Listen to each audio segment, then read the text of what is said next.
સત્તાનો મહાસંગ્રામ જામી ગયો છે. દરેક પક્ષ પોતાની રણનીતિ ગોઠવી રહ્યા છે, પણ એ બધાની વચ્ચે એક વાત અત્યારે 2019માં સ્પષ્ટ સામે આવી રહી છે સામે કે આ વખતે ફાઇટ ટાઈટ છે. દરેક જગ્યાએ બિલકુલ ક્લોઝ ફાઇટ જેને કહેવાય કે અત્યારે લડાઈ ખૂબ જ ખતરનાક છે એ પ્રકારની પરિસ્થિતિ છે. પણ એ બધાની વચ્ચે અમુક મુદ્દાઓ એવા છે જેની પર ભારતીય જનતા પાર્ટી અને કોંગ્રેસ બંનેના નેતાઓએ પોતાની સ્પષ્ટ રણનીતિ આપવી જરૂરી છે. અને એટલા જ માટે અત્યારે ફાઇટ ટાઈટમાં આપણી સાથે છે ભારતીય જનતા પાર્ટીના વરિષ્ઠ નેતા આઈ.કે. જાડેજા અને કોંગ્રેસમાંથી વરિષ્ઠ નેતા અર્જુનભાઈ મોઢવાડિયા. બંનેનું સ્વાગત છે અને મુદ્દાઓથી શરૂઆત કરવી છે. એક એવો મુદ્દો આઈ.કે. સાહેબ કે જે સૌથી વધારે ભારતીય જનતા પાર્ટીએ લીધો, અને અર્જુનભાઈ એવો મુદ્દો કે જેનાથી કોંગ્રેસ સતત ભાગી રહી છે, અને એ વાત છે રાષ્ટ્રવાદની. જો વાત કરીએ રાષ્ટ્રવાદની, તો કેમ રાષ્ટ્રવાદ તમારા માટે સૌથી ગમતો અને તમારા માટે થોડું ટાળવો પડે એવો મુદ્દો છે, અને એના મુદ્દા પર શું કહેશો? શરૂઆત રાષ્ટ્રવાદથી, આઈ.કે. સાહેબ. ચોક્કસપણે ભારતીય જનતા પાર્ટી શાસન ઉપર નહોતી ત્યારથી રાષ્ટ્રવાદને પ્રથમ અગ્રિમતા આપીને કાર્ય કરે છે, અને એ રાષ્ટ્રવાદ દેશદાજ દેશમાં, ગુજરાતમાં અને વિશ્વ સ્તરે ભારત માટેની એક આગવા પ્રકારની ઊભી થાય એના માટે સતત કાર્ય કરતી રહી છે. સમગ્ર દેશે 5 વર્ષની અંદર નરેન્દ્રભાઈ મોદીના નેતૃત્વમાં જે પ્રકારે કાર્ય કર્યું, આખરે અમે બધાને જ્યારે અભિનંદન આપવાના આવ્યા ત્યારે સૈન્યને જ અભિનંદન આપ્યા છે, પરંતુ રાષ્ટ્રવાદનો મુદ્દો, દેશદાજનો મુદ્દો એટલા માટે અગ્રિમતાના સ્થાને છે કે સમગ્ર દેશ એની સાથે જોડાયેલો છે. દેશે સ્વીકાર કર્યો છે કે ભારતીય જનતા પાર્ટીની સરકાર જે કહે છે એ કરીને બતાવે છે. અમે હંમેશા એમ કહીએ છીએ કે આ પેઢી એવી પેઢી છે કે જેને આઝાદી માટે ખપી જવા માટેની કોઈ તક મળી નથી, પરંતુ આઝાદી પછી સુરાજ્ય માટે, યોગ્ય વ્યવસ્થા માટે, દેશની હિત કાજે એક થઈને દેશ હિત માટે કાર્ય કરવાની ચોક્કસપણે તક મળી છે. કેમ ભાગવું પડે રાષ્ટ્રવાદથી? મને આશ્ચર્ય થાય છે કે આ ચૂંટણી છે એ તમે ભારતીય જનતા પાર્ટીએ 80 લાખ કરોડ રૂપિયાનું કાળું નાણું શું કરવા પાછું ન લેવા? 15 લાખ ખાતામાં કેમ જમા ન થયા? 350ની જે એક બાટલો ગેસનો આવતો હતો એના 900 કેમ થયા? 50-55 રૂપિયાનું પેટ્રોલ ડીઝલ 70 રૂપિયામાં કેમ થયું? ખેડૂતોને પૂરતા ભાવ કેમ નથી મળતા? જે 2 કરોડ નોકરીઓનો વાદો કર્યો હતો એ 2 કરોડ નોકરીઓને આપવાને બદલે મોદીજી એમ કે પકોડા રોજગાર એક નોકરી છે. આ મુદ્દાનો જવાબ ના આપવો પડે એટલા માટે મોદી સાહેબ આ મુદ્દાને સ્પર્શતા જ નથી. વાત રાષ્ટ્રવાદની છે. રાષ્ટ્રવાદને ભારતીય જનતા પાર્ટીને કશું જ લેવા દેવા નહીં. આખો દેશ મહાત્મા ગાંધી, જવાહરલાલ નહેરુ, સરદાર પટેલ, સુભાષચંદ્ર બોઝ એમની આગેવાનીમાં જ્યારે આઝાદી સંગ્રામની લડાઈ લડતો હતા ત્યારે ભારતીય જનતા પાર્ટીના પૂર્વજ આરએસએસ છે એ અંગ્રેજોની સાથે હતા. એટલું જ નહીં, શ્યામા પ્રસાદ મુખર્જી જે જનસંઘના સ્થાપક હતા, એણે બંગાળની અંદર 1943માં મુસ્લિમ લીગ સાથે રહી અને સરકાર બનાવી હતી. ચાલો એ ભૂલી જઈએ. એના પછી અત્યારે મોદીજી રોજ પાકિસ્તાનના નામની છાતી કૂટે છે.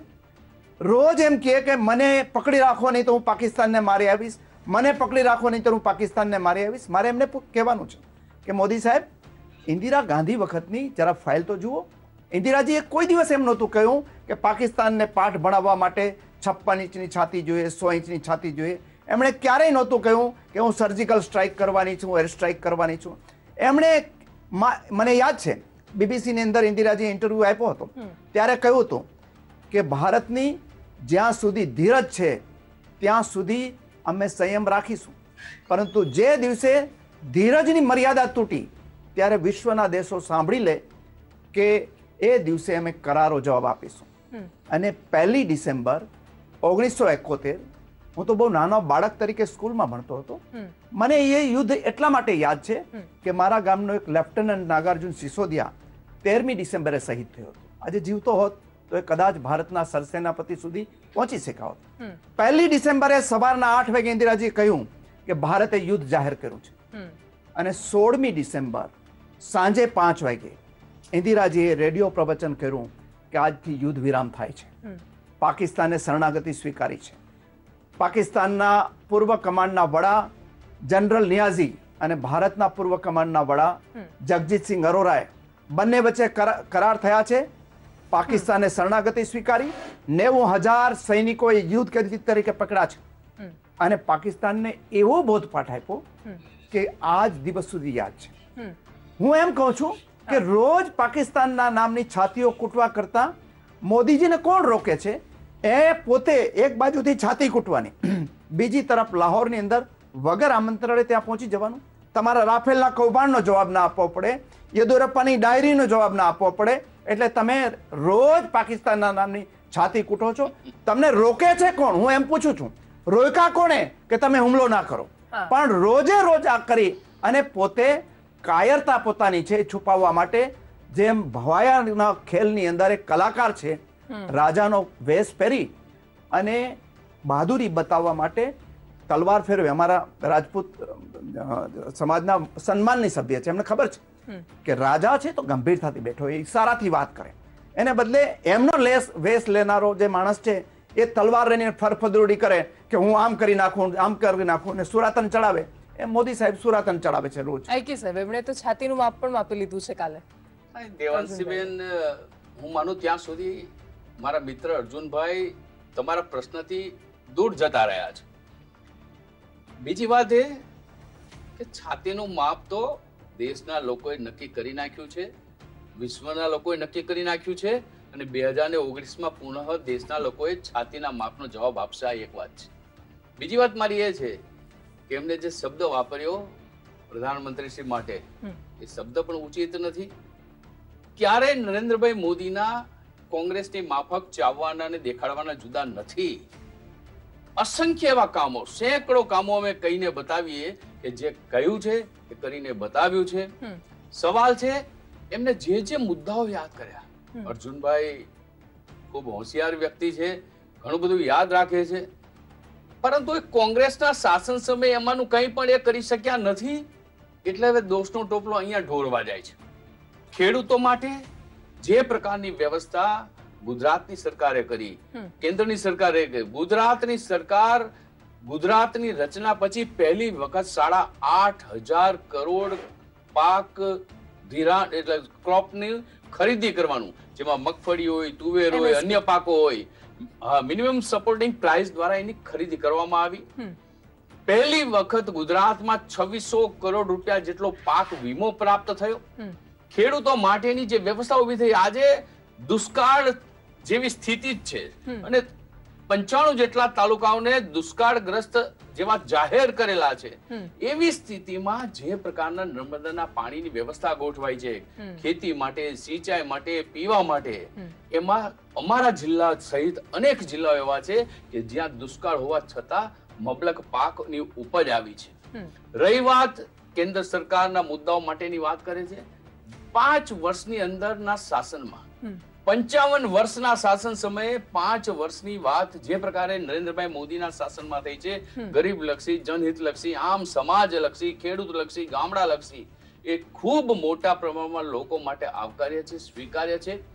ઇન્દિરાજી સમયની વાત કરે છે, ઇન્દિરાજીની કટોકટી સમયની વાત મારા મિત્ર અર્જુનભાઈ નથી કરતા કે કટોકટીની આવી સ્થિતિ દેશની આઝાદી પછી પહેલી વખત કેવી રીતના આવી અને ડોક્ટર શ્યામા પ્રસાદ મુખર્જી તો જે જનસંઘ, અત્યારનું ભાજપ, એ સમયના જનસંઘના પ્રથમ પ્રમુખ હતા. અને પ્રથમ પ્રમુખ હતા એમને શા માટે આઝાદી પછી પહેલી સંયુક્ત સરકાર દેશમાં બની, એ સંયુક્ત સરકારમાં ઉદ્યોગ મંત્રી હતા ડોક્ટર શ્યામા પ્રસાદ મુખર્જી. અને કાશ્મીર મુદ્દે, એક જ મુદ્દે જવાહરલાલ નહેરુ સાથે એમને વાંધો પડ્યો કે કાશ્મીરને આ પ્રકારની સ્થિતિમાં મૂકી શકાય નહીં.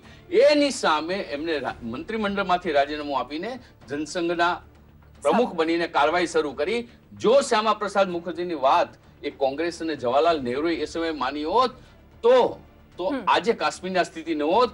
હું એટલા માટે કહું છું કે રાષ્ટ્ર ભાવના, રાષ્ટ્ર પ્રેમ એ મુદ્દો અમારા માટે પહેલાથી જ રહેલો છે. આગળના મુદ્દા આતંકવાદ પર જો મને આજે શ્યામા પ્રસાદ મુખર્જીની વાત થઈ એના જ સાથે કે શ્યામા પ્રસાદ મુખર્જી એવું વ્યક્તિત્વ કે જેમણે કાશ્મીર માટે પોતાનું બલિદાન આપ્યું. શેખ અબ્દુલ્લાની સરકારમાં જાય છે, કાશ્મીરમાં પરમિટ વગર જવાતું નહોતું, એમની ધરપકડ થાય છે, ત્યારબાદ એમનું મૃત્યુ થાય છે. આજ દિન સુધી કોઈએ તપાસ પણ ન કરાવી ત્યાં કે કેવી રીતે ત્યાં એમનું મોત થયું હતું. અને એ જ કાશ્મીરમાં જઈને ભારતીય જનતા પાર્ટી પીડીપી સાથે ગઠબંધન કરી લે. આતંકવાદ સામે કેવી રીતે લડશો જો એ રીતે ગઠબંધન કર્યું તો? અને અર્જુનભાઈ, પ્રશ્ન આતંકવાદ સામે લડવામાં કોંગ્રેસને વાંધો શું છે? તમારે કેમ આપસ્પામ અમેન્ડમેન્ટ લાવવા છે? તમારે કેમ સેડિશનનો કાયદો હટાવી દેવો છે? એનાથી શરૂઆત. બહુ સારી વાત કરી આપે કે આતંકવાદના મુદ્દાની અંદર એ રાજનીતિક મુદ્દો છે દેશ માટે. એ તો આપણી સૌની સુરક્ષાનો મુદ્દો છે. અને એક આતંકવાદી સામે લડતા લડતા દેશે અને કોંગ્રેસ પક્ષે સર્વોચ્ચ નેતાઓ ગુમાવ્યા છે. ઇન્દિરા ગાંધી આતંકવાદી હુમલાની અંદર જે શહીદ થયા, રાજીવ ગાંધી શહીદ થયા, બીએન સિંહ અમારા પંજાબના મુખ્યમંત્રી શહીદ થયા. હમણાં છેલ્લે જ 5 વર્ષ પહેલા છત્તીસગઢની અંદર અમારા પ્રદેશ કોંગ્રેસ સમિતિના અધ્યક્ષ નંદકિશોર પટેલ અને પૂર્વ કેન્દ્રીય મંત્રી વિદ્યાચરણ શુક્લ સહિતના 28 આગેવાન, એટલે લગભગ આખી કેડર સાફ થઈ ગઈ. અમારી ભોગ અમે બન્યા છીએ, અમે લડ્યા છીએ. એના માટે થઈને ભારતીય જનતા પાર્ટી એના નામે રાજનીતિ કરે છે.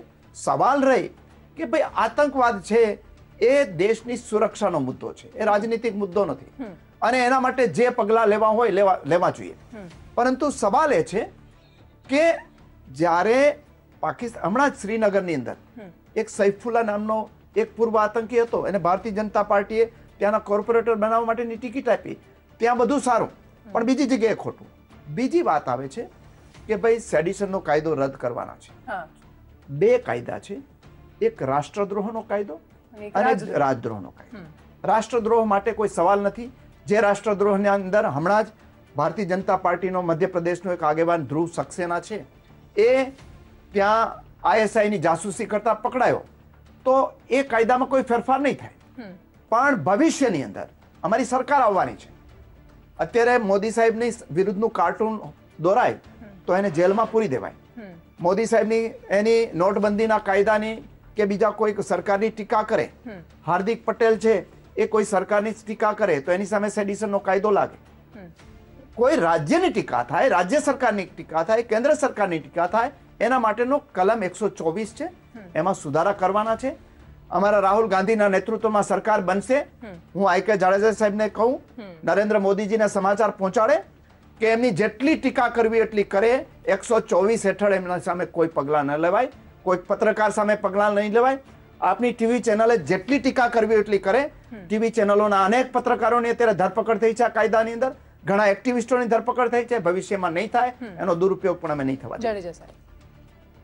તો પહેલી વાત એ કે આતંકવાદના કારણે કાશ્મીર અને દેશે ખૂબ મોટું ગુમાવ્યું છે, ઘણું બધું ગુમાવ્યું છે. દેશે સહન કર્યું છે. ગુજરાતે પણ આતંકવાદના મુદ્દે ઘણું બધું સહન કર્યું છે. અને એ આતંકવાદ મુદ્દે કે જે આતંકવાદને કોઈ જ્ઞાતિ જાતિ સાથે સંબંધ નથી, એવા આતંકવાદને ચોક્કસપણે નષ્ટ કરવા માટે ભારતીય જનતા પાર્ટીની સરકાર અને ભારતીય જનતા પાર્ટી મક્કમતા સાથે આગળ વધી રહી છે, દિશામાં ચોક્કસપણે કાર્ય કરી રહી છે. જે પ્રકારે રાષ્ટ્રદ્રોહ અને રાજદ્રોહ માટેની વાત છે, સારું થયું છે કે કોંગ્રેસે તરત જ ખુલાસો કર્યો હતો કે અમે રાષ્ટ્રદ્રોહના વિરોધમાં નથી, નહીતર ભારતની વિરુદ્ધની પ્રક્રિયાને પણ કોઈને કોઈ ઉત્તેજન મળે. પરંતુ રાજદ્રોહનો મુદ્દો પણ એવો મુદ્દો છે કે જેમાં કોઈને કોઈ પ્રકારના ષડયંત્રો કરીને નુકસાન કરવાની જ્યારે પ્રવૃત્તિ થતી હોય ત્યારે એ કાયદાની જોગવાઈમાં રહેલો છે. રાજદ્રોહનો મુદ્દો કોઈ એવો મુદ્દો નથી કે સરકાર એને સીધી જ સજા આપી. ન્યાયિક પ્રક્રિયા તળે તો એને તોડવાની જ છે. ન્યાયિક પ્રક્રિયાને ચોક્કસપણે ન્યાયની હેઠળ તોડીને જ નિર્ણય કરવાનું છે. પરંતુ એ નથી સમજાતું કે આતંકવાદી પ્રવૃત્તિઓ કરનારા અનેક એવા લોકો છે કે જેનું લિસ્ટ બહુ લાંબુ છે. પછી એક કનૈયાને મળવા રાહુલ ગાંધી ગયા હોય કે અન્ય કોઈ પણ પ્રકારના આતંકવાદીઓને ઇસરતના જે કંઈ એમના પરિવારજનો છે એમને મળવા કોંગ્રેસના આગેવાનો ગયા હોય કે કોઈ પણ એવું આતંકવાદીનું લિસ્ટ બહુ લાંબુ છે કે જેને ડાયરેક્ટ ઇનડાયરેક્ટ પ્રત્યક્ષ કે પરોક્ષ રીતે કોંગ્રેસે સપોર્ટ કર્યો હોય.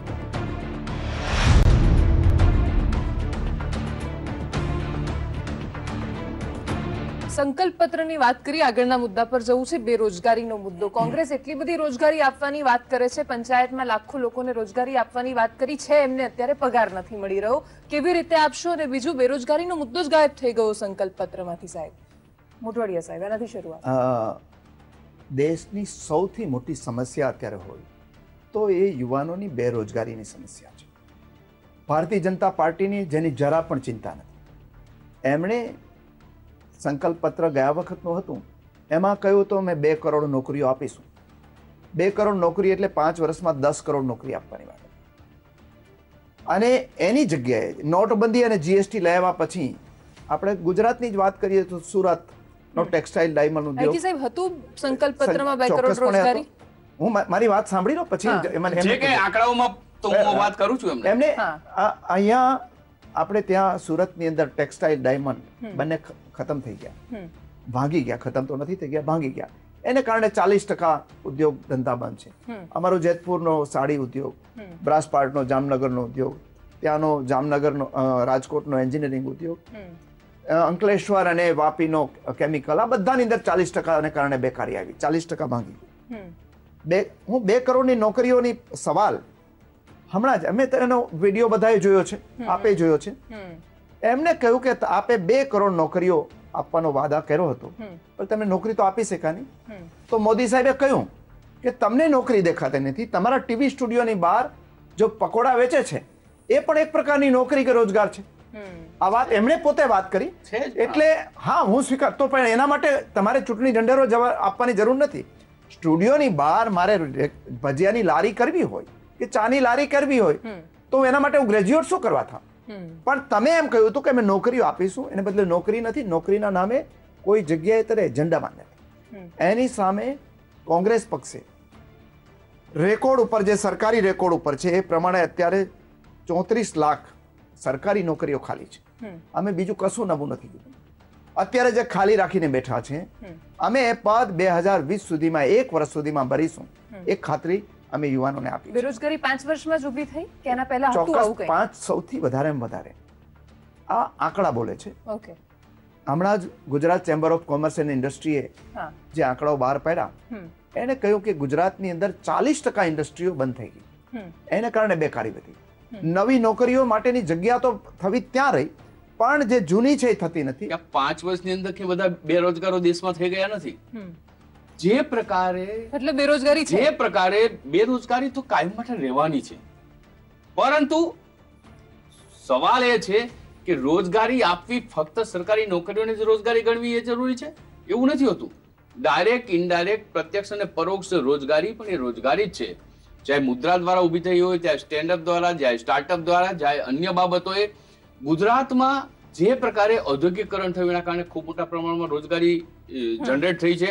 આઈટીઆઈ જેવી સંસ્થાઓમાં પણ કેમ્પસ ઇન્ટરવ્યુ થયા છે. હું એ અહીંયા મારા મિત્ર અર્જુનભાઈને કહીશ કે જ્યારે યુપીએની ડોક્ટર મનમોહનસિંહની સરકાર હતી 2004 થી 2014 સુધી, ત્યારે કેન્દ્ર સરકારના શ્રમ રોજગાર વિભાગના આંકડાઓ કહેતા હતા કે ગુજરાત દેશમાં સૌથી વધારે રોજગારી આપનારું રાજ્ય છે. જવાહરલાલ નહેરુનું શાસન હતું ને કેન્દ્રમાં, પહેલી સરકાર, ત્યારે એમને કહ્યું હતું કે દેશના દરેક યુવાનોને અમે કામ આપવા માંગીએ છીએ. અને એ ત્યારથી અત્યાર સુધીમાં કોંગ્રેસે કેટલું નવયુવાનોને કામ આપ્યું એ એક પ્રશ્ન છે. પરંતુ 5 વર્ષની અંદર ભારતીય જનતા પાર્ટીએ એકલો મુદ્રા બેંકને જો લઈએ ને તો પણ ખ્યાલમાં આવે કે કેટલા મોટા પ્રમાણમાં રોજગારીનું સર્જન એ ભારતીય જનતા પાર્ટીની, ચાહે ગુજરાતની હોય ચાહે કેન્દ્રની સરકાર હોય, એના દ્વારા કરવામાં આવ્યું છે. ઓકે, છેલ્લો મુદ્દો લેવો છે આયારામ ગયારામની રાજનીતિ. અત્યારે એની ફેશન ચાલી રહી છે અને એટલે જ કાઈકી સાહેબ કેવું ચાલે છે આ સિઝનમાં? બહુ સારું ચાલે છે. આ સિઝન તો ઠીક છે. બધી સિઝનોમાં કેટલાક વ્યક્તિઓ હોય છે, પાર્ટીઓ છોડતા હોય છે, આવતા હોય છે, જતા હોય છે. અને સ્થિતિમાં આ એક એવી પ્રક્રિયા છે કે જેને ન હું, ન અર્જુનભાઈ અથવા તો કોઈ બેમાંથી એક પક્ષ રોકી શકવાના છે. ક્યારેક ક્યારેક કોઈને કોઈ પ્રકારની આ પ્રકારની જ્યારે પક્ષની અંદર તકલીફો થતી હોય છે ત્યારે આ પ્રકારની બાબતો બનતી હોય છે. પરંતુ સૌથી મોટી વાત એ છે કે કોંગ્રેસ પક્ષ એવો છે કે જેની પાસે નીતિ નથી, નિયત નથી. અને નીતિ ને નિયત ન હોવાના કારણે, નેતા ન હોવાના કારણે, નેતા વિહોણી કોંગ્રેસ જ્યારે બની છે ત્યારે અનેક લોકોએ છેલ્લા, તમે અત્યારથી નહીં, 2012 થી લો તો અત્યાર સુધીનો આ દાખલો લો, તેમાં અનેક એવા લોકો છે કે જેને કોંગ્રેસ છોડી છે. ભાજપમાંથી કોઈક લોકો ગયા હશે ને કે એવું પણ હું નથી કહેતો, પરંતુ કોંગ્રેસ માંથી અસંખ્ય લોકો કોંગ્રેસ છોડીને બહાર આવી રહ્યા છે. એનું મુખ્ય જો કારણ હોય તો કોંગ્રેસનું નેતૃત્વ છે, નેતૃત્વ વિહીન કોંગ્રેસ છે. અને એના કારણે એક અવિશ્વાસનું વાતાવરણ ત્યાં ઊભું થયું એવું હું માનું છું. અને અવિશ્વાસના વાતાવરણના કારણે કોંગ્રેસના લોકો કોંગ્રેસ ધીરે ધીરે છોડી રહ્યા છે. અર્જુનભાઈ, તમારે પણ સારી જ ચાલે છે, કેમ કે બિમલ શાહ પરથી ભટોળ આયાતી જ છે, ટિકિટ આપી છે તમે. પહેલી વાત તો કરી દઉં કે જે રોજગારીની વાત થઈ એમાં એક જ મિનિટમાં મારી વાત ઉમેરીને વાત પૂરી કરી કે ભાઈ અહીંયા દેશની અંદર સૌથી સમસ્યા ગરીબોની છે.